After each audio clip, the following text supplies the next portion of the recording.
Hello ऑर्बिटियंस, क्या हाल सभी के। तो जैसे कि आप लोग, बहुत लोग मुझे जानते होंगे, बहुत लोग मुझे नहीं जानते होंगे।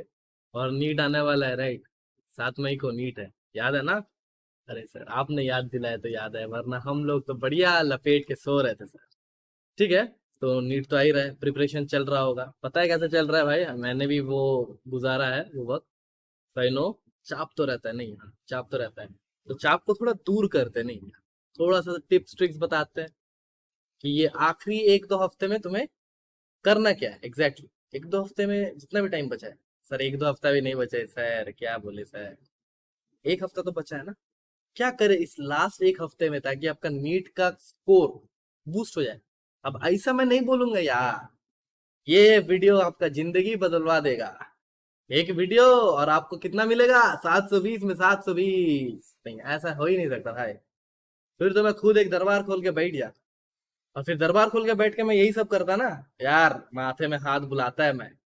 ठीक है। माथा रखो बेटा। 2 थप्पड़ मारता पीठ में। और फिर बोलता है क्या, यार सही है, एकदम 720 में 720। अरे समझो बात को, ऐसा नहीं होता ना। सो बेसिकली मैं जो बोलने का कोशिश कर रहा हूँ कि ये लास्ट 5 डेज में तुम्हें वो क्या करना था कि तुम्हारा स्कोर बूस्ट हो जाए। बूस्ट मतलब कैसा, जैसे कि अगर तुम लोग टेस्ट सीरीज कहीं पे दे रहे थे, कहीं पे टेस्ट बार बार प्रैक्टिस कर रहे थे, beat free in the NTA Abhyas है, कहीं पे भी दे रहे थे, वहां पे मान लेते तुम्हारा स्कोर 720 में, मान लेते हैं फॉर एग्जांपल 500 आ रहा। तो अभी लास्ट 5 डेज में ऐसे क्या करे कि तुम्हारा वो 500 से लेकर 600 हो जाए, या फिर 620 हो जाए, या फिर जिनका 600 आ रहा था उनका 650 हो जाए, जिनका 650 आ रहा था उनका 670 हो जाए। तो ये लास्ट डेज में ऐसा करना क्या है ताकि तुम लोगों को ये कॉन्फिडेंस आ जाए कि आप थोड़ा सा बूस्टअप हो जाएगा। तो लास्ट 5 to 6 डेज में ज्यादा इधर उधर भटकना नहीं है। सर ज्यादा इधर उधर भटकना नहीं मतलब, जो लोग पीवाईक्यूज इतना दिन तक कर रहा था बहुत सही है। लास्ट में तुमको क्या करना है, एक कॉपी तो बनाया होगा ना, कहीं भी पढ़ते होगे, जो लोग सीरियस एस्पिरेंट्स में उनसे बात कर रहा हूँ। जो लोग कॉपी बनाया, कॉपी में कोई ना कोई सवाल तो क्या होगा इतना दिनों में। तो मान लेते हैं कुछ नहीं तो कम से कम 50 सवाल तो बनाया होगा ना। मैं पूरा फिजिक्स में 50 सवाल नहीं बनाया तो क्या ही बनाया। तो मेरे वीडियोस देख लेना, उसमें तो मैंने ज्यादा क्वेश्चन डिस्कस कर दिया है। ठीक है, बनाया है ना, कहीं से भी पढ़ा है तुमने, चैनल से पढ़ा है, नहीं पढ़ा है, कहीं से भी पढ़ा है। 50 सवाल तुमने बनाया है, वही 50 सवाल को रिपीट करो। ये तो हो गया फिजिक्स केमिस्ट्री का बात। केमिस्ट्री में भी सेम करो यार, सेम एनसीईआरटी पढ़ो, जो सवाल बन चुका है वही सवाल को फिर से रिपीट करो। बायोलॉजी में क्या करना है, बायोलॉजी में तुम लोगों को सब यही बताता है, मैं भी यही बताऊंगा, हमेशा बायोलॉजी को जो पढ़ना है always from NCERT line by line. अब जो एनसीईआरटी का पिक्चर्स दिया हुआ रहता है ना, पिक्चर्स, वो पिक्चर से सवाल आया हुआ मैंने देखा हूँ। तो ये सब सवाल कर लेना। क्या करना है, लास्ट डेज में बस वही चीजें करना है, वही चीजें करना है जो कि पीवाई क्यूज में आ चुका है। अब सर पीवाई क्यूज तो बहुत दिन से आ रहा है, कितना पीवाई क्यूज करे, तो मेरा बात सुन। हर पीआई क्यू करना जरूरी नहीं है, हर पीआई क्यू करना जरूरी नहीं है, लेकिन लास्ट 3-4 सालों में जितना सवाल आया था, उन सवाल तुम्हारे कॉपी में लिखित होना चाहिए, यानी कर लेना। अभी देखते हैं कि सर एग्जाम को अटेम्प्ट कैसे करें। अब उसी दिन मैंने एक बच्चे से बात कर रहा था, एंड ही टोल्ड मी कि सर ऐसा होता है, मेरा बायो और केमिस्ट्री तो सॉल्व हो जाता है, लेकिन जब मैं फिजिक्स सेक्शन में आता हूँ, when I come to the physics section, मेरे पास टाइम कम बचता है सर। अगर टाइम थोड़ा सा और मुझे मिल जाता, अगर टाइम थोड़ा सा और मुझे मिल जाता सर, तो मैं 2-4 सवाल और बना लेता। लेकिन सर प्रॉब्लम क्या हो रहा है मेरे को, मैं फिजिक्स कर रहा हूँ, मैं बायोलॉजी कर रहा हूँ, फिर केमिस्ट्री कर रहा हूँ, और फिर मैं जाकर फिजिक्स कर रहा हूँ। तब क्या हो रहा है ना, तब क्या हो रहा है सर, मेरा फिजिक्स का टाइम कम रहा है। तो फिर मैंने बोला यार ये तो एक लेजिट पॉइंट है, राइट। नीट तुम्हारा क्या चेक करता है, योर योर पेस। ठीक है, योर पेस एंड एक्यूरेसी, कि कितना जल्दी या फिर कितना क्विक तुम सवाल को कर सकते हो, कितना एक्यूरेटली कर सकता है, कितना फॉर्मूलाज तुमको याद है। That is also very important. हर चीज का फॉर्मूला तुम्हें रटा हुआ रहना चाहिए।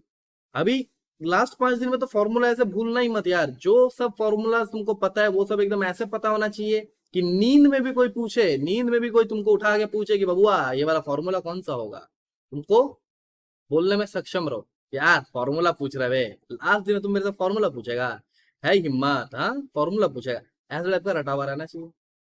तो फिर अभी आते हैं कि फिर वो बच्चों को मैंने बोला कि एक काम करते हैं, तुम एक काम करना, तुम्हारा सबसे स्ट्रॉन्ग बायो होगा यार, नीट का स्टूडेंट मतलब बायो तुम्हारा बहुत स्ट्रॉन्ग होगा। मैं बोला यार सर ठीक है, बायो तो बहुत स्ट्रॉन्ग है।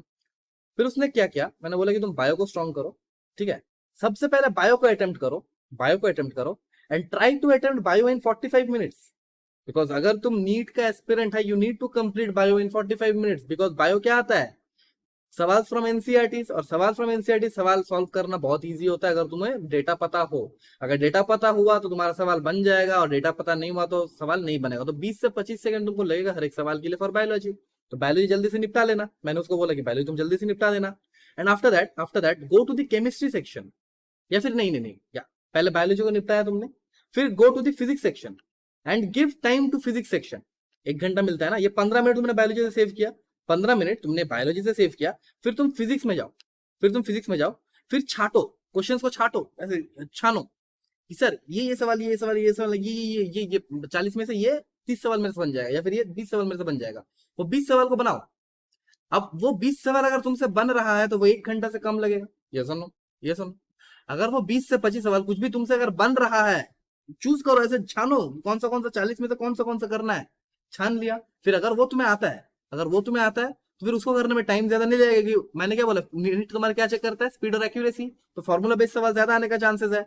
जो मतलब टाइप 1 टाइप 2 करके मैंने सवाल कराया है, देख लेना, तो वैसे टाइप का सवाल आने का चांसेस ज्यादा है। तो फिर क्या होगा, तुमको 30 सेकंड लगेगा हर एक सवाल के लिए। ओके, नाउ फिजिक्स में मैंने तुमको ज्यादा टाइम दिया यार, वो 20 से 25 क्वेश्चन मैंने मान लिया कि तुमको 40 मिनट्स लगा। Then leave the physics section, physics section को छोड़ दो। फिर क्या करो, केमिस्ट्री में जाओ, केमिस्ट्री में भी छानो कि ये सवाल सर मेरे से बनेगा, ये सवाल बनेगा, ये सवाल बनेगा, ये सवाल नहीं बनेगा। छान लिया, छान के कर लिया। अब केमिस्ट्री में ऐसा ही आता है कि अगर तुमको डेटा पता है, अगर तुमको केमिस्ट्री का डेटा पता है, तो क्या होगा, तो तुमको वही बात है कि देखते ही टिक मार्क एंड सॉल्व, उसमें भी कम टाइम लगेगा। तो मैंने फिर माना कि केमिस्ट्री में मान लिया तुमसे 25 सवाल बन गया, यू आर कॉन्फिडेंट विद 25 सवाल, और 25 सवाल बन गया, ये तो हो गया तुम्हारा फर्स्ट राउंड कंप्लीट। और 25 सवाल फिर से बनने में तुमको कितना टाइम लगना चाहिए, 40 टू 50 मिनट्स। वो भी ज्यादा है यार, 40 टू 50 मिनट्स भी नहीं लगना चाहिए, आइडियली 30 टू 35 मिनट्स लगना चाहिए, वो 20 से 25 सवाल। तो फिजिक्स में 20 से 25 सवाल हो गया, केमिस्ट्री में भी 20 से 25 सवाल हो गया। टोटल कितना सवाल हो गया, 25-25 में पकड़ता हूँ, तो 100 मार्क्स का सवाल तुम्हारा हो गया। 100 marks from physics, 100 marks from chemistry, 200 तुमने यहाँ से सिक्योर कर लिया।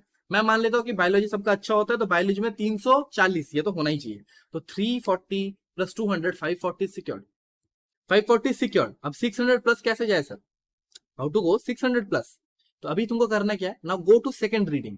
अब सेकंड रीडिंग में देखो कि कौन सा सवाल का तुम्हें मेथड आता है, कौन सा सवाल का मेथड आता है, या फिर ऐसा लग रहा है कि ये देखा देखा सवाल है सर, हम लोग कोचिंग में या फिर ट्यूशन में देखे थे कि सर ऐसा ऐसा कुछ कर रहा था और इससे सवाल हो जाएगा। उसमें फिर टाइम दो, एक सवाल को 1 मिनट। वो जो तुम्हें कन्वेंशनल मेथड याद है कि सर वैसे हम लोगों ने शायद किया था, वही शायद को याद करो।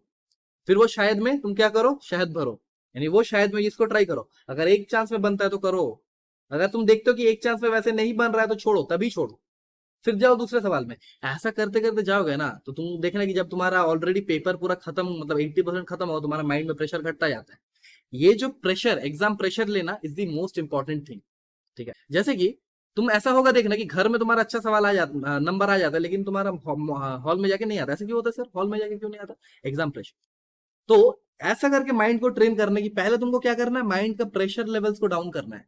तुमको पहले माइंड का प्रेशर लेवल्स को डाउन करना है। प्रेशर लेवल एक बार डाउन हो गया, एक बार प्रेशर लेवल डाउन हो गया, फिर तुम्हें क्या करना है, एक बार प्रेशर लेवल जब भी डाउन हो जाएगा, फिर तुमको क्या करना है, फिर तुम्हारा माइंड अपने आप ओपन होगा, फिर तुम्हारा माइंड अपने आप ओपन होगा। और तुम्हारा माइंड जब अपने आप ओपन होगा, तब तुमको याद आता शुरू होगा, यार ऐसा मैंने किया था, ऐसा मैंने किया था, इसको ऐसे ट्राई कर सकते हैं। और वो ट्राई में तुम देखना, फिजिक्स में तुमने 15 छोड़ा था, केमिस्ट्री में तुमने 15 छोड़ा, तुम देखना, आई एम डैम श्योर जब तुम टेंशन फ्री हो गए और एक बार रीडिंग करके, जब तुम्हारा देखा देखा सवाल, यानी सर ये शायद ऐसे हो सकता है, ये शायद ऐसे हो सकता है, इसका प्रोसेस शायद मुझे याद है, इसमें शायद कंजर्वेशन ऑफ मोमेंटम लगा सकते हैं, ये सब करके मैं कर सकता हूँ। ऐसे करके देखना, तुम देखना 30 से तुम्हारा मिनिमम 12 से 15 सवाल हो जाएगा।